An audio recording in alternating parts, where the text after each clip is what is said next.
Wanda Maximoff, your mind is being held hostage by your alternate self. Whenever we think of the MCU, one way or another, the highlight package always boils down to the Avengers. They were truly the gatekeepers of a holy world created by the franchise, well, at least until 2019. On that note, let's experience some fairly recent nostalgia with the top 30 times when the Avengers went God mode in the movies. Activate instant kill! Boy, they sure grow up fast, don't they? It wasn't too long ago when Peter Parker was totally against using the instant kill feature on the Iron Spider suit. Activating instant kill. No, I don't want to kill anybody. Deactivating instant kill. It is a fair point too. Overkill can make you go down a horrible path. I mean, just look at the Punisher. Bro has to get lectures from Daredevil all the time. No, Frank, to try. Again, Frank. To try. There is goodness in people, even in you. Anyway, seeing Spider-Man switch up on his morals by activating instant kill in the epic final battle against the Chitauri was a refreshing take on the character. Now, I don't mean to say that the kid was changing sides or anything. It's apparently fine to kill aliens and monsters for heroes because they're not human beings, so by that logic, our boy's still good. We also need to consider the fact that Peter's never really been in such a high-stakes situation before, has he? I mean, we've got to cut the guy some slack, right? He is a teenager after all, and his best bet was definitely to use his ultimate weapon. Plus, as we could see in the film, even that wasn't enough for him to dominate against the Chitauri army. I will say that it was cool enough to watch though, and the CGI used for the sequence also impressed us all. Let me just say, if aliens wind up implanting eggs in my chest or something and I eat one of you, I'm sorry. I do not want another single pop culture reference out of you for the rest of the trip, you understand? Let me put you on hold.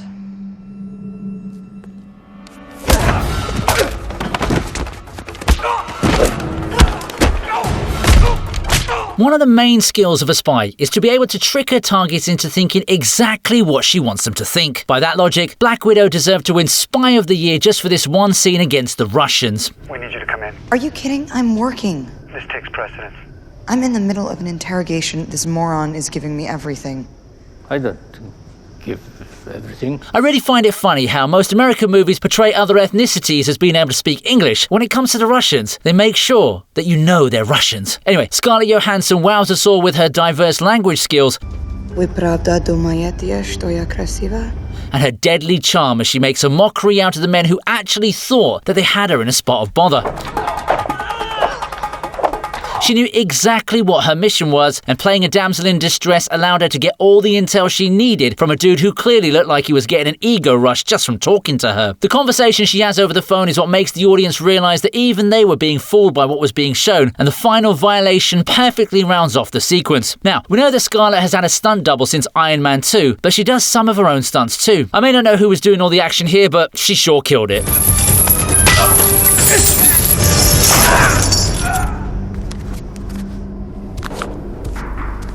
Where's Barton now? We don't know. But he's alive. Friday, what are they firing at? Something just entered the upper atmosphere.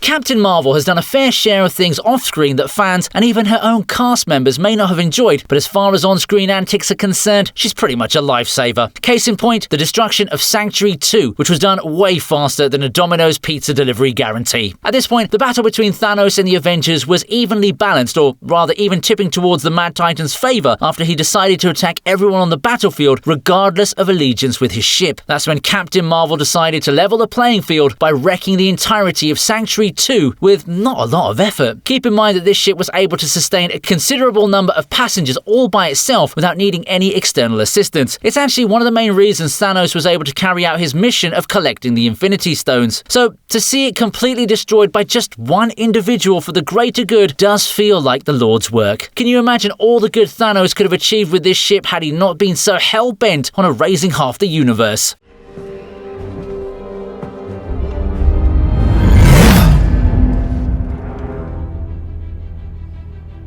I like this one. You're immortal. How? You said it yourself. We're the Guardians of the Galaxy.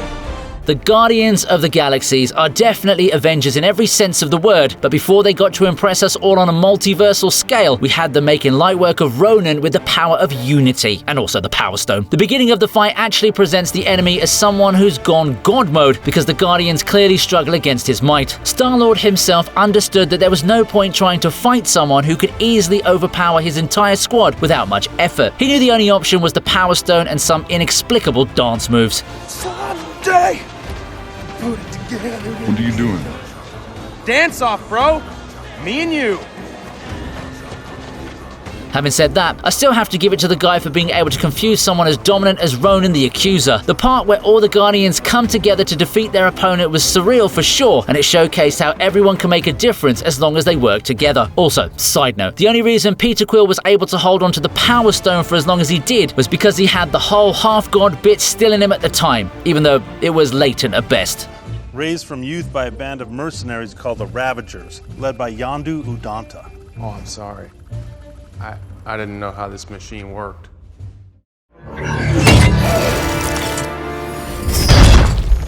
You throw another moon at me, and I'm gonna lose it. You're not the only one cursed with knowledge. My only curse is you. A mortal can only do so much while fighting against a being powerful enough to make gods look like meek little puppets. Thanos started off this movie by doing these things, and I'm sure Bruce Banner explained all of that to Tony Stark. However, just because he's immortal doesn't mean he's gonna back down from a fight. As a matter of fact, he and his squad had come up with the perfect plan to take the Infinity Gauntlet away from Thanos, and they would have actually been able to pull it off too, had it not been for Star-Lord acting like a complete doofus after learning about Gamora. Like, seriously bro, it's been 7 years since this movie came out, and I still can't find a way to logically explain why someone would do such a stupid thing, especially when Tony and Peter almost got the gauntlet off. Anyway, the battle is what I want to focus on, and Iron Man does a whole lot more than simply put up a fight. He was able to draw blood, and even though it was only a temporary moment of victory, it said a lot about the resilience he had as a fighter.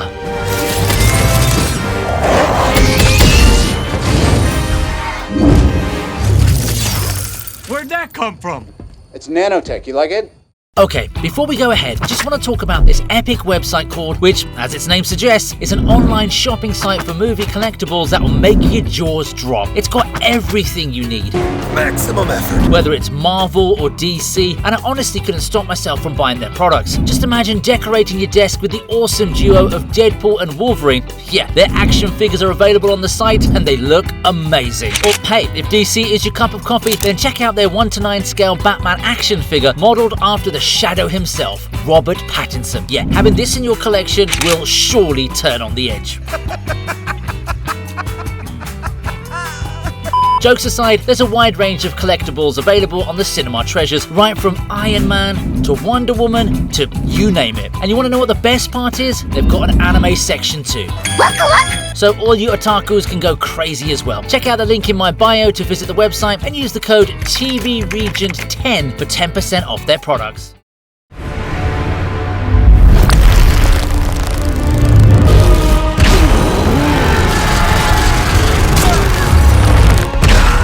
Okay, let me just start off the entry by explaining why it finds itself in an Avengers video. If you don't know, Kang was actually supposed to be the big bad villain of the next Avengers films, but because of some off-screen controversies, Jonathan Majors no longer has a job at the MCU. I mean, the movie was literally going to be named Avengers: The Kang Dynasty, but now we've got Doomsday, which is very much an acceptable replacement. Since we couldn't see Kang in those movies, we can at least imagine what he would have been like as the primary antagonist with this sequence from the very forgettable Ant-Man and the Wasp: Quantumania. Kang's persona here is quite different from what we'd seen in the first season finale of Loki, but his rage helps enhance the impact of what he unleashes upon everyone. Those vaporizing beams of his were no joke, and the only reason Ant-Man or his sidekicks were even able to do anything to him was because of the massive plot armor they were wearing. Bro stopped using his beams the moment the main hero decided to take him on, and that's literally like the Holy Lord doing you a favor so you can take the fake W. How many Avengers I've killed? And you think you can beat me? I am Kang! You talk to ants.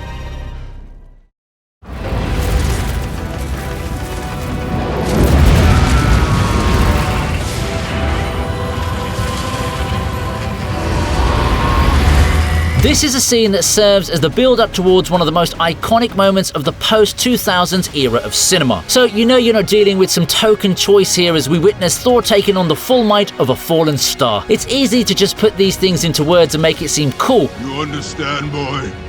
You're about to take the full force of a star.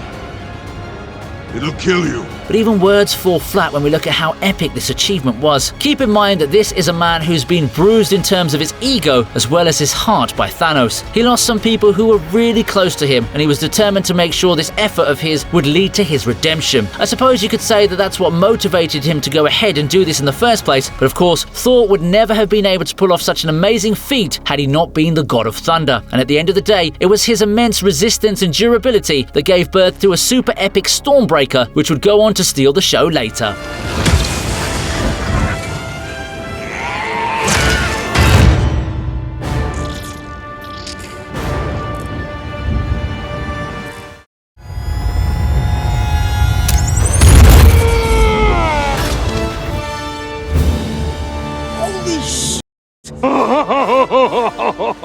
This may not have been from an Avengers movie, but it has all the members of the squad fighting against each other, and it also reveals one super impressive skill that no one was expecting to see on such a scale. I mean, yeah, it's no secret that Ant-Man can turn himself into a giant, but it must also be considered that the man was able to shift the entire scale of the battle into Team Cap's favor because of this move. After all, if Spider-Man wasn't such a big Star Wars fan, then maybe Team Iron Man would have faced a humiliating defeat, even though their biggest opponent here was plot armor. Okay, tiny dude is big now. He's big now. I guess that's the signal. Way to go, Tic Tac! Scott Lang may not look like much of a threat because of his happy-go-lucky attitude, but the man's destined to make a difference when it counts, and going giant mode pretty much proved it. Bro went from microscopic nuisance to macroscopic threat real quick, and it took a coordinated effort to take him down. I guess what makes it so special is that not too long ago, he was being flushed out of an Iron Man suit like a literal insect, and now guys like War Machine look like insects compared to him. Does anyone have any orange slices? An orange? You took everything from me. I don't even know who you are. You will. Wanda had to go through a lot of emotions in Infinity War, and Thanos was guilty of multiplying the pain for her, so this matchup did deserve its moment, even if it may have come inside the middle of MCU's grandest battle of all time. Wanda was ready to throw hands because vengeance was the only thing on her mind. The problem, from a third person's perspective, was that this wasn't the Thanos who took Vision away from her. Having said that, the dude is still evil, and he needed to be stopped, which is exactly what the Scarlet Witch was going to do until the Mad Titan decided to cheat with his favorite ship. Regardless of all of that, the fight was brilliant, with Wanda showcasing the kind of damage she can actually inflict when she goes God mode. The same dude who was able to take on Iron Man, Captain America, and Fat Thor by himself was now struggling to fend off a scorned lover. This fight may mostly be remembered for the meme it birthed, but make no mistake, it's in the Marvel Hall of Fame for me.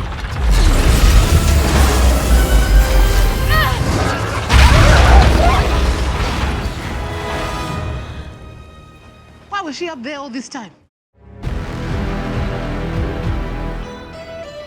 Yeah, that's it.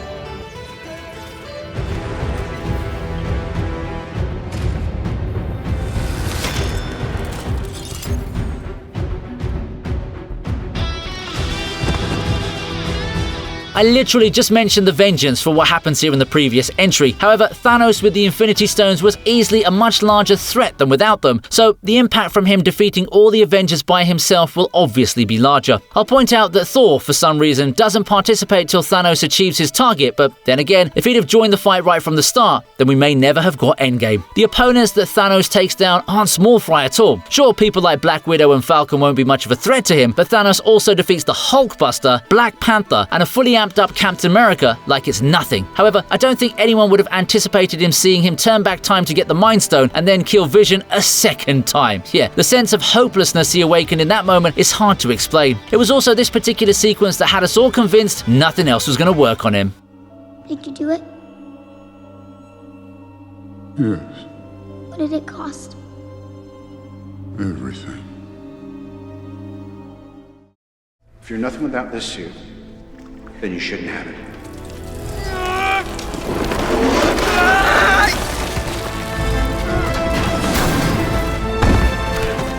Some Someone like Spider-Man is supposed to be really strong, which we did see in the airport battle from Civil War. However, there was something about that encounter with Captain America that didn't sit right with me. Spidey's supposed to be stronger than a super soldier, but I was still fine with it because the overall sequence was good. Over here, it's all on Peter Parker to overcome his fear and adversity to lift a considerably heavy pile of rubble. Yeah, I don't think Captain America would have been able to do the exact same thing all by himself. More importantly, this comes after we see Peter Parker in one of the most vulnerable scenes. It's almost as if he's already admitted defeat. No! Please!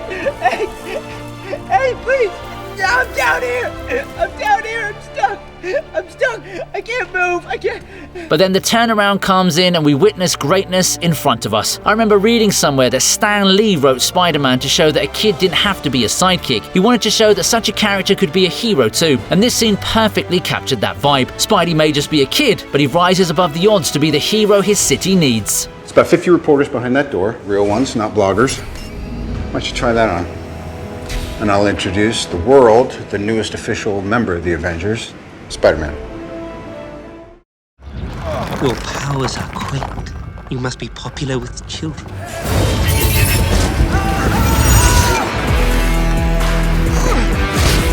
Ebony Maw doesn't really come across as a particularly threatening individual, particularly because of how he sucks up to Thanos. Like, I get it, bro, you want to lick his boots, but at least have some pride, yeah? Then again, my statements fall kind of flat when I look at how easily he was able to toy with Doctor Strange, who's supposed to be the most powerful sorcerer on Earth. You know, it's weird because Strange gave a great fight to Thanos later, but here, he's just like a helpless little kid. That kind of goes down to how the writers take a lot of liberty with the power levels of these characters, but even then, Maw is shown to be quite a handful.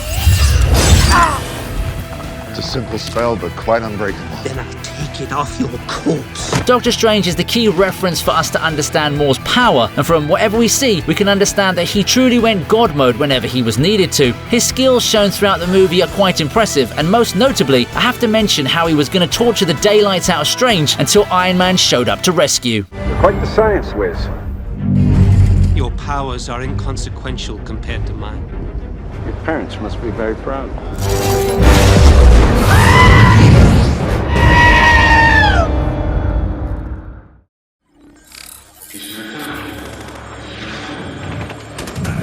Too much.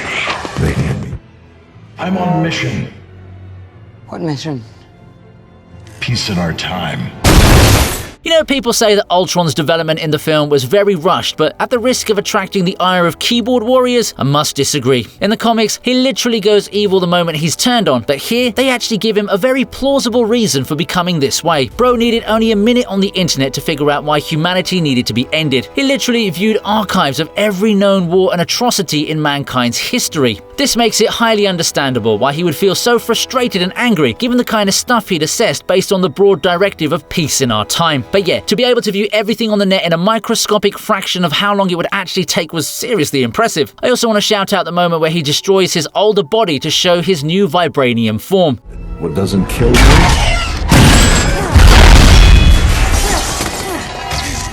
just makes me stronger.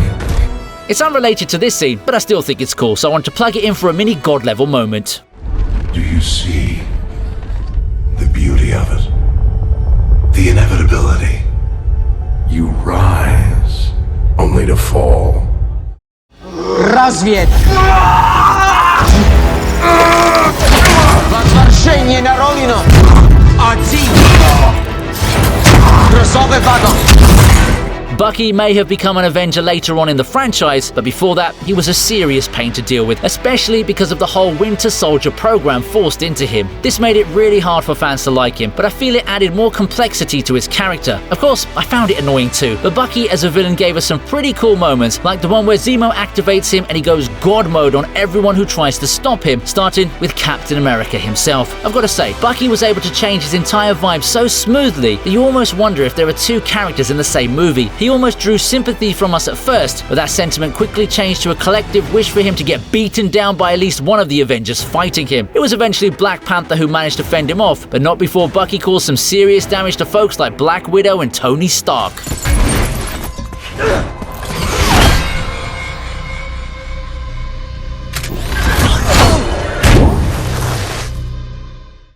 I am a god, you dull creature, and I will not be bullied by that.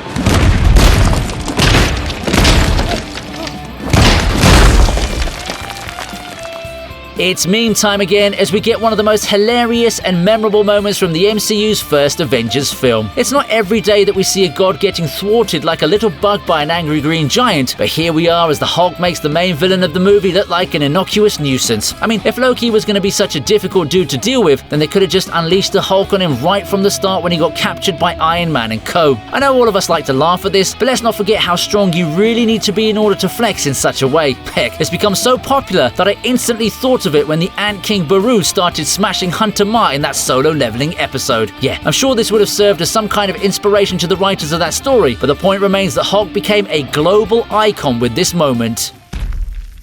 Puny god.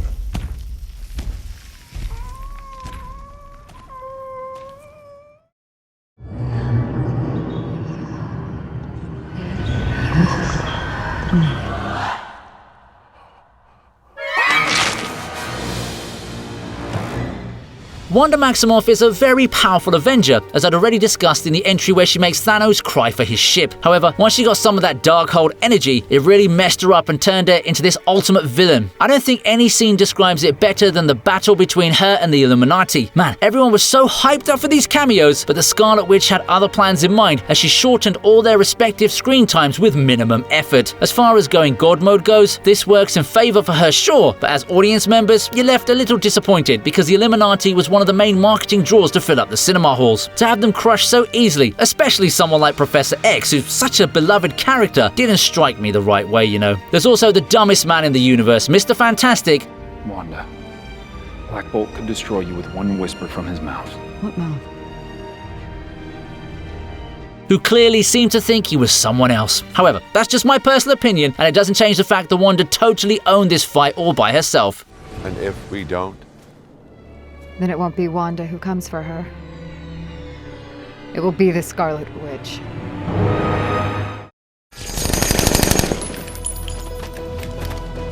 My turn.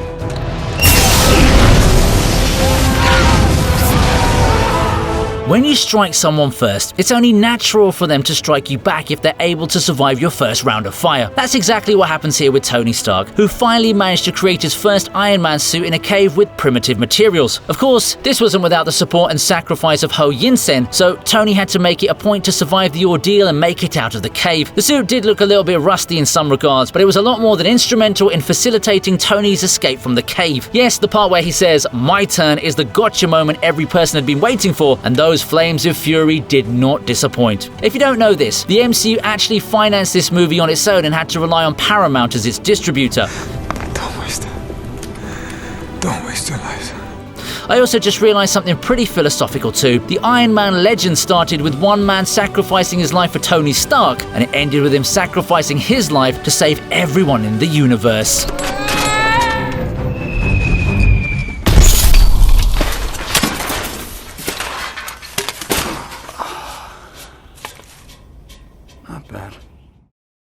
Before we get started, does anyone want to get out?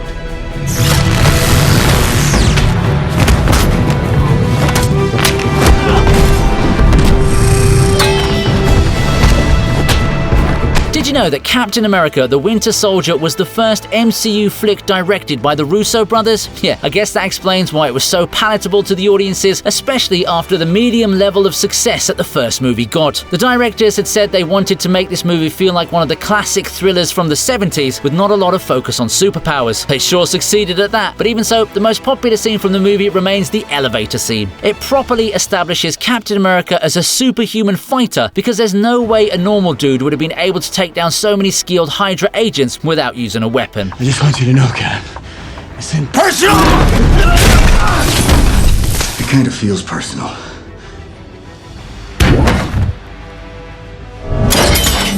The best part is that Cap doesn't even look like he needs any kind of medical attention after the fight, and instead jumps right through the elevator as if he's got unlimited lives. Also, bro was definitely aura farming when he asked if anyone wanted to get out while they still could. Before we get started, does anyone want to get out?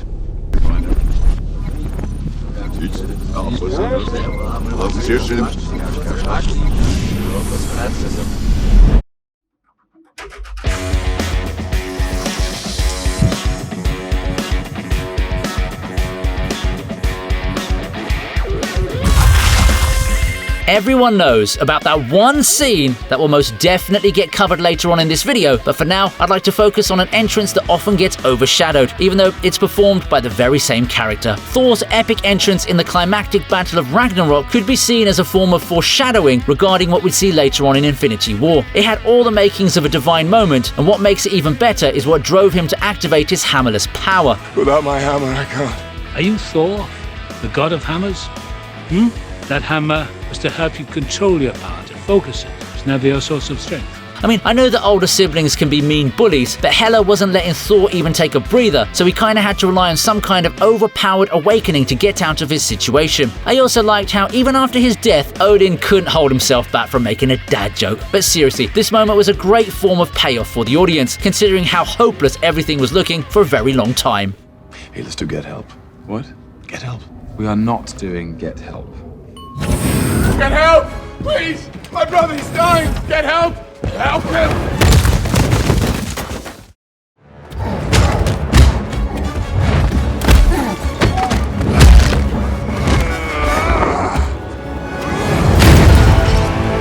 It's really peculiar that after Thor activated his newfound powers in Ragnarok, the immediate follow-up was to have his entire ship taken down, including himself. Seeing Thanos dominate the God of Thunder with such ease did feel like some kind of contrast, but remember that the directors wanted us to see how powerful the main villain really was. Dread it, run from it, destiny arrives all the same.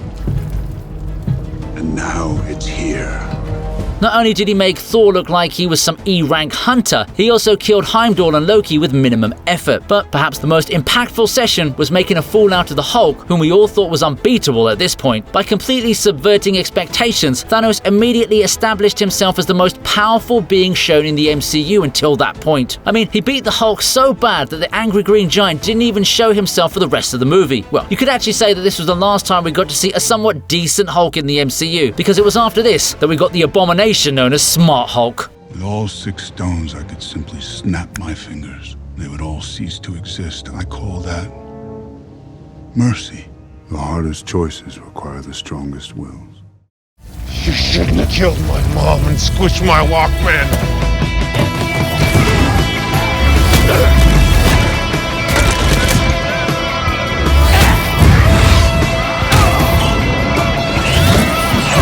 It is odd that the top 10's kicking off without an entry from the Avengers, but Star-Lord qualifies in more ways than one, primarily owing to how he managed to awaken his god powers here. They say that rage can make a man do anything, and in this case, it makes him want to end his own father. It's not without reason though, as we learn about all the horrible things that Ego had done throughout his life. We even saw him with Peter's mom in the beginning of the movie, so to learn that he was responsible for her death only made the audience dread him as a character. I also found it hilarious how Star-Lord made it sound as if taking his mom's life and crushing his Walkman are somewhat similar offenses. I guess squishing Peter's Walkman is like the equivalent of killing John Wick's dog. Hey, I'm not complaining about it though, because we got to witness an epic encounter between gods as a result of it.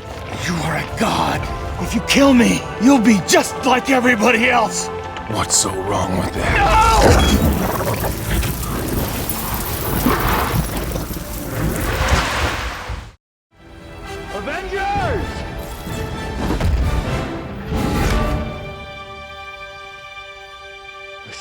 You could say that this was the moment when every single Avenger went God mode at the same time. Captain America kicked off a final battle that was being teased for a very long time, and he made sure to look as epic as possible when it happened. The Avengers Assemble sequence remains one of the most satisfying moments in cinema history.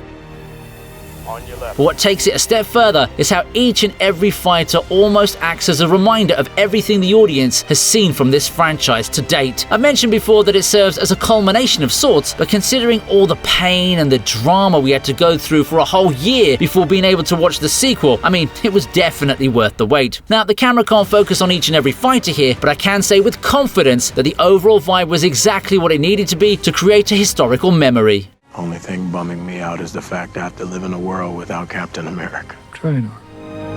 Thank you. I'll do my best. This one is yours. Sorcerers! Fortify your mind!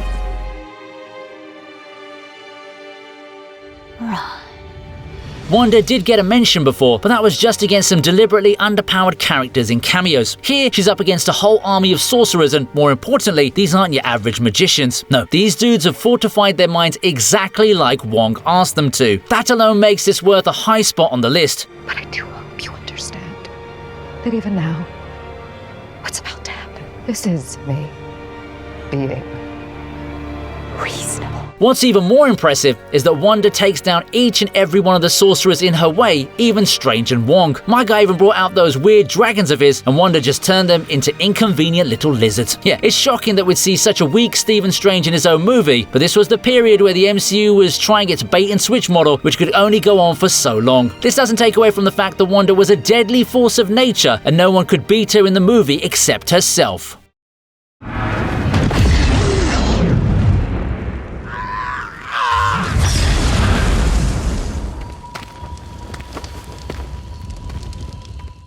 Now might be a really good time for you to get angry. That's my secret, Captain. I'm always angry. It's hard not to include this scene whenever I get the chance, because it happened so quickly the first time I saw it that I almost wondered how they could make something so short, yet so impactful. The "I'm always angry" line may have worked as a gag, but to see such a rapid transformation followed by a one-punch finisher move was surprising for all first-time viewers. The effects team from Marvel during this particular period was able to establish some of their finest work, and it really is a shame that we don't get to see more of such stuff nowadays. And Hulk. Smash. The sequencing of the scene also works perfectly. No one would have thought they'd see such a moment of dominance after Bruce Banner came to the party via a little scooter. This is the kind of guy you'd expect to see delivering newspapers, not overpowered punches that can take down freaking Leviathans.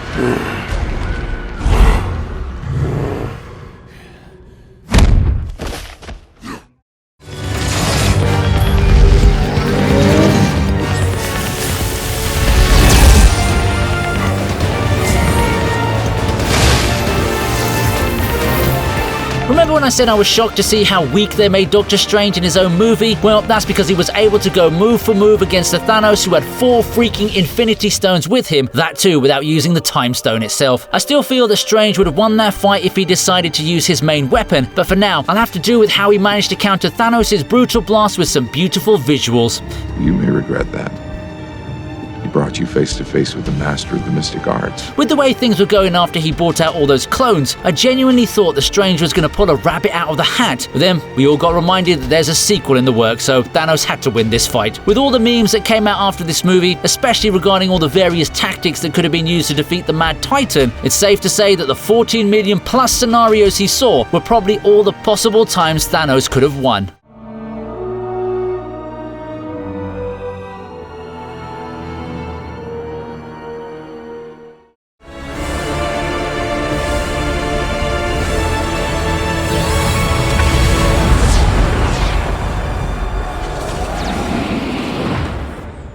This list was mainly supposed to cover movies, but we can make an exception for the god who saved the entire multiverse all by himself. Loki had always been looked at as a lesser god amongst people like Thor and Hela, but he did get his redemption in the series finale of his own show. By sacrificing himself to essentially become He Who Remains, Loki finally got his throne. I could have done it! For you! For all of us! I know what kind of god I need to be for you. For all of us. Was it worth it? Well, this is something that only Loki would be able to tell us, and considering Tom Hiddleston is going to be a part of Avengers Doomsday, we might just learn something new. But yeah, kudos to the guy for committing himself to oversee the branches of the multiverse alone at the end of time. It's not the kind of responsibility that people would usually jump at.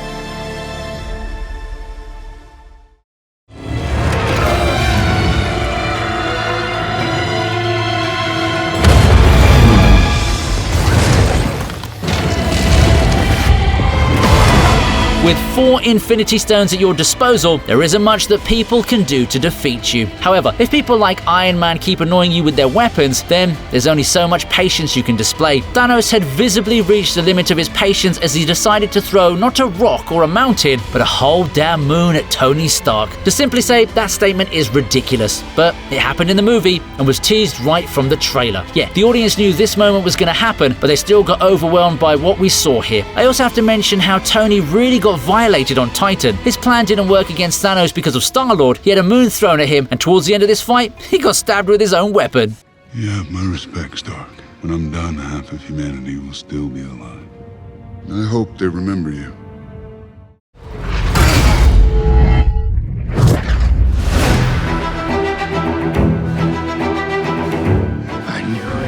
This was teased right from that one scene in Age of Ultron where Steve Rogers pretended not to be able to lift Mjolnir. It almost gave Thor a stroke back then, but in Endgame, the God of Thunder more than welcomed the reveal, given he was getting his butt handed to him by Thanos. Once again, power differences are highly debatable here, because Thor almost took down Thanos with just Stormbreaker back in Infinity War, but hey, we get to see Captain America wield the power of Mjolnir, so I'll happily take that trade. This is easily the most powerful Steve Rogers has ever been, and it shows in how he dominates Thanos for a considerable amount of time before the Mad Titan turns things around. It was still cool to watch though, regardless.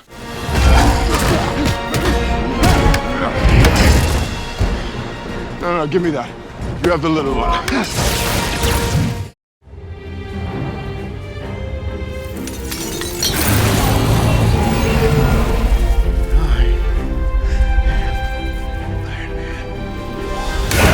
Tony Stark being this high up on the list can only mean one thing. It's the moment where he saves the universe with one snap that also demanded his deeply tragic sacrifice. As you know, Tony tried fighting Thanos before, and even though he got in a couple of hits, he was still no match for the Mad Titan, even with his most powerful suit. However, this doesn't change the fact that he's an extremely witty and intelligent fighter who uses his brain to overcome his physical disadvantages against ridiculously overpowered villains. The stakes are pretty high here, as Iron Man has just seen Captain Marvel getting beaten by Thanos, even though she was supposed to thrash him with her strength. Bro got one look from Doctor Strange and figured this was the time to make it all count. Since his normal tech powers weren't going to do much damage, Tony decided to use his sleight of hand technique, which allowed him to get to the stones and pull off the snap that finally defeated the Mad Titan. He most definitely succeeded, but damn, what followed after this was easily the most emotional scenes I've ever witnessed from the franchise. Then again, that's the hero gig.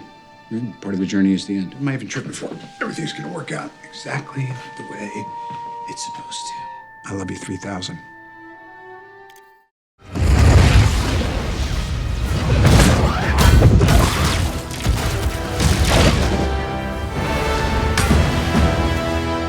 Putting this entry at number 1, even after having crowned it the champ in numerous other videos of mine, is a great feeling for me. That's because I know even if I have a bias for the character, nobody can dispute Thor's Wakanda entry being the most epic, most badass, and the most God mode moment of the entire MCU. It also seems to have gotten the largest cheer out of any MCU scene from the audience when they saw it for the first time.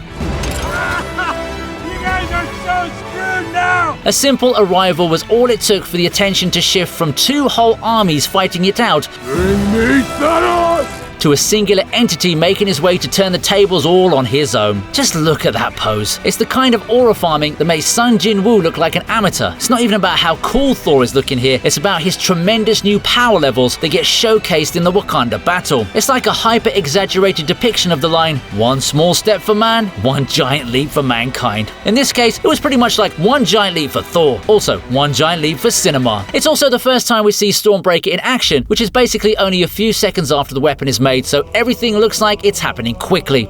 I told you. You'd die for that. I sure as heck don't have any issues with that, because the God of Thunder totally stole the show with his entrance, and he'll continue to top many more lists that apply to the Wakanda scene. Thor, what do you know?